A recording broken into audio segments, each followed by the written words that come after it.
There was a time when men and women married in church for life.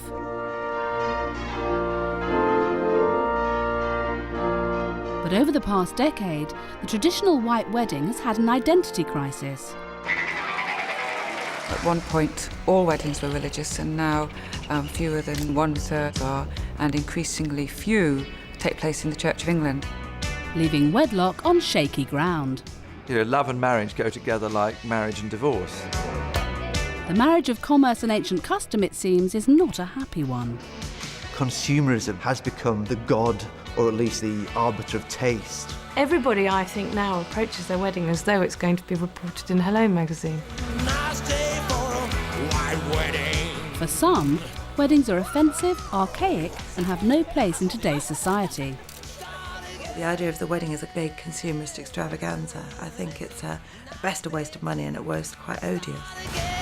So, is the traditional wedding an endangered species, or just entering a new phase in its evolution?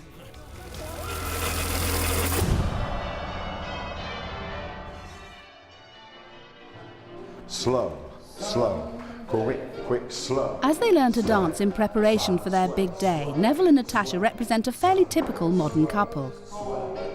They've lived together for a number of years and have a 2-year-old son.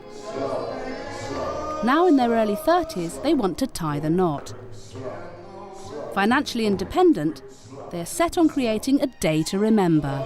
Use her, side clothes, place her, into it. This day, hopefully, is only ever going to happen once.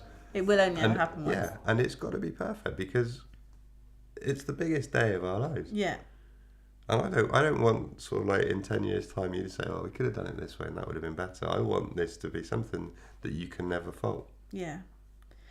And it's one day as well where I get to have everything I want and to have everything perfect. So I want everything perfect and I want everything I want. You should marry me. I know you don't agree. There's no two ways about it.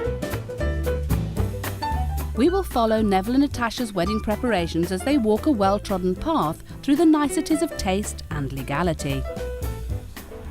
He looks very handsome. You do look very handsome. Embarrassing him. It fits very nicely.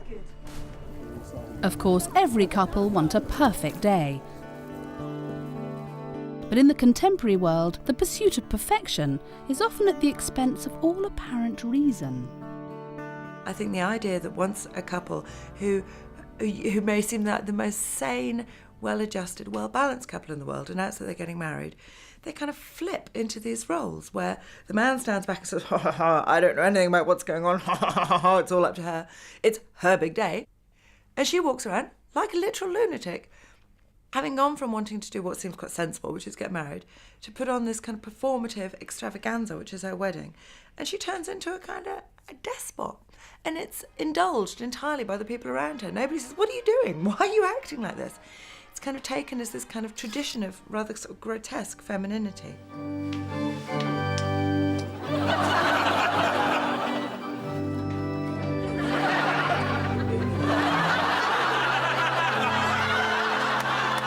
The idea of the wedding as a kind of performance where you impersonate people who aren't really yourselves and you get all of your friends to dress up as people who don't really look like them. I think it's quite alienating in a lot of ways. There is a terrible pressure to put on an amazing show. Sort of it's to one-up your other friends. You know, women do it with a big white meringue dress. It has to be more spectacular than the last wedding they went to. So it's odd, isn't it? Because it's supposed to be a time of a celebration of private passion, and to let all these other pressures overtake the pure joy of the moment is just ugly and wrong, basically.